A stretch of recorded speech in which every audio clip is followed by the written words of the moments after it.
Assalamualaikum warahmatullahi wabarakatuh. Perkenalkan kami dari kelompok kedua, pengantar manajemen paralel 1. Di sini kami akan mempresentasikan hasil diskusi mengenai topik ke-9, yaitu tentang mengelola perubahan organisasi dan inovasi. Yang mana pada kesempatan kali ini, kami mengambil bahan materi dari jurnal yang berjudul Manajemen Perubahan Organisasi sebagai Upaya Peningkatan Kinerja Perusahaan di Industri Batik Lawean, Surakarta. Selanjutnya, kami akan memperkenalkan anggota kelompok kami, yaitu terdiri dari Hilman Ali Nudin, Dian Rahma Fitri, M. Rizal Hidayatullah, Egy Nur Muhammad Siddiq, dan Isa Abdullah. Selanjutnya, akan ada pemaparan materi dari Isa Abdullah. Kepadanya dipersilahkan. Oke, masuk pada pendahuluan. Di sini ada beberapa poin. Pertama, terkait perubahan dalam organisasi. Perubahan dalam organisasi yaitu suatu perubahan yang terjadi pada struktur manusia, teknologi di dalam suatu organisasi. Rombis dan Coulter 2016. Perubahan ini akan selalu ada dalam organisasi dan tidak dapat dihilangkan.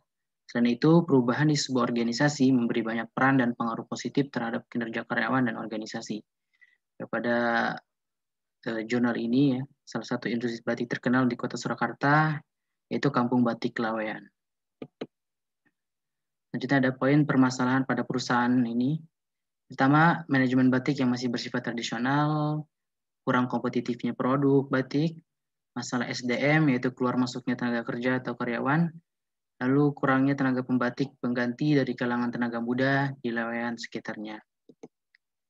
Lalu di sini ada karakteristik perubahan. Ya.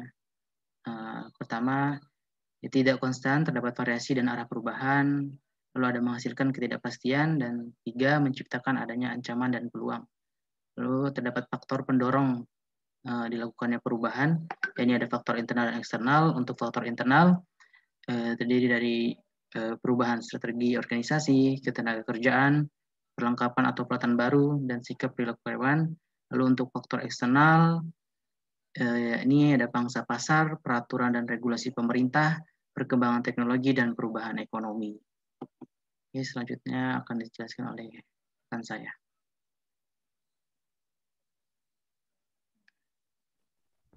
Baik, selanjutnya mengenai penyebab perubahan. Yang pertama itu adalah pemenuhan kebutuhan dan selera konsumen. Sebab atau alasan untuk menghasilkan perubahan didasari oleh kebutuhan individual, terutama yang berkaitan dengan keinginan dan selera konsumen. Penyebab selanjutnya yaitu faktor-faktor keinginan untuk meningkatkan pendapatan para pengusaha batik. Kondisi ini didukung keinginan para karyawan terhadap gaji yang rendah. Sementara kemampuan perusahaan tidak cukup untuk meningkatkan kesejahteraan karyawan, sehingga kondisi ini juga mendukung terjadinya perubahan. Selanjutnya adalah adanya persaingan dari kompetitor pengusaha batik.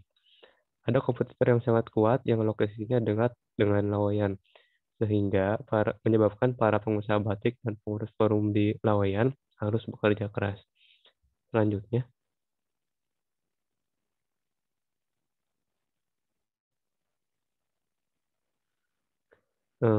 adalah kondisi perekonomian di Indonesia yang fluktuatif. Kondisi perekonomian di Indonesia yang fluktuatif, di mana dalam beberapa tahun terakhir mata uang rupiah mengalami pelemahan yang signifikan. Selanjutnya adalah faktor pemerintah. Pemerintah menjadi pendorong perubahan dengan mengadakan pelatihan atau training untuk menciptakan kreasi dan inovasi produk batik.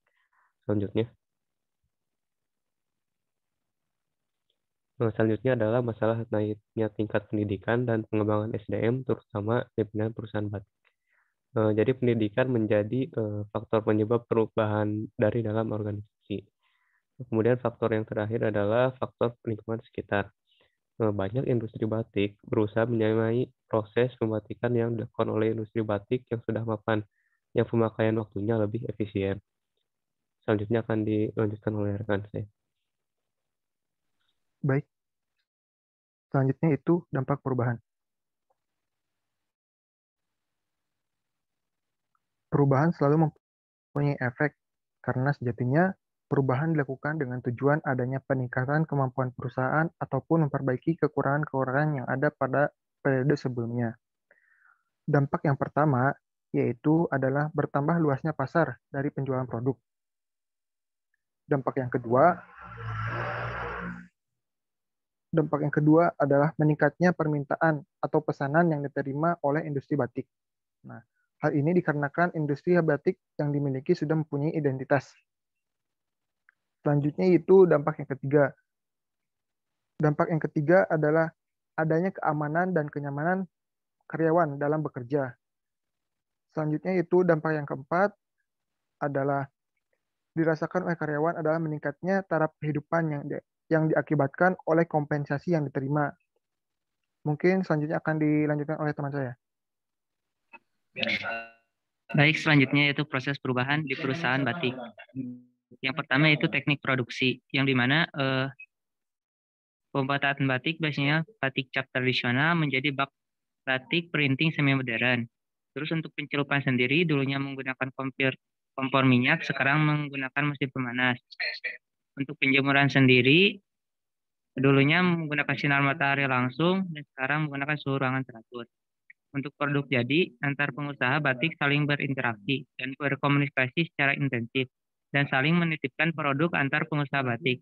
Interaksi penjualan atau penitipan barang di showroom dengan cara memberikan potongan harga.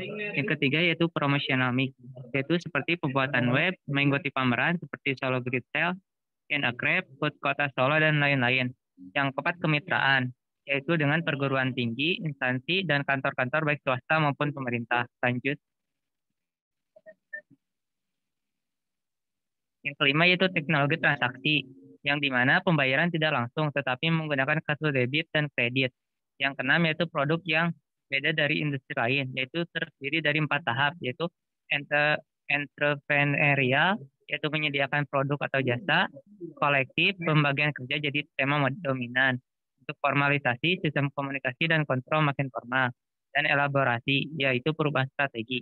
Proses perubahan yang terjadi di industri batik lawean, kalau kita kaitkan teori Grundy tersebut, maka karakternya lebih mengarah pada bumpy incremental change, di mana perubahan organisasi berjalan secara tenang dan teratur.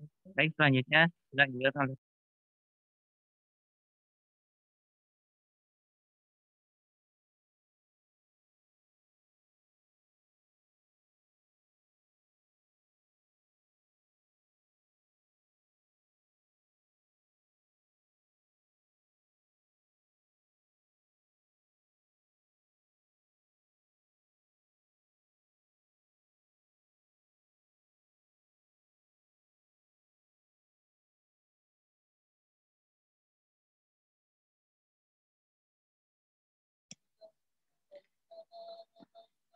Selanjutnya, faktor pendukung perubahan.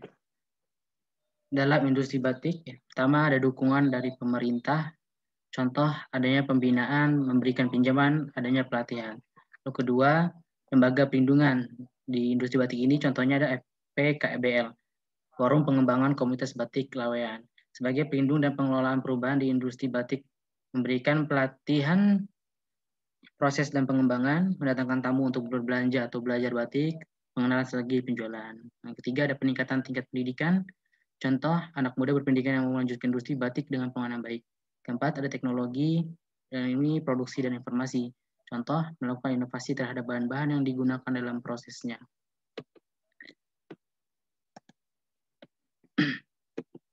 Lembaga Sumber Daya Manusia, Human Resource Management, mendukung situasi percepatan organisasi, membantu menjaga sumber daya yang berkelanjutan, mempertahankan sumber daya, meminimalkan ancaman stres kerja. Lalu ada kualitas sumber daya yang di sini mengedepankan potensi spiritual, intelektual, emosional, dan fisik. Dan pendidikan merupakan salah satu faktor yang memberikan kemajuan terhadap usaha yang dilakukan. Pola pikir masyarakat juga menjadi lebih baik. Kebebasan dalam berkreasi menjadi pendukung perubahan karena ada pengembangan bakat. Ada faktor yang percepat perubahan akuntansi manajemen adalah dukungan penerapan teknologi informasi atau TI. Ya, ini merupakan daftar pustaka dari Hakim L. Sugianto E. tahun 2018 tentang manajemen dan bisnis. Mungkin sekian presentasi dari kelompok kami. Mohon maaf bila ada kesalahan dan kekurangan. Terima kasih. Wassalamualaikum warahmatullahi wabarakatuh.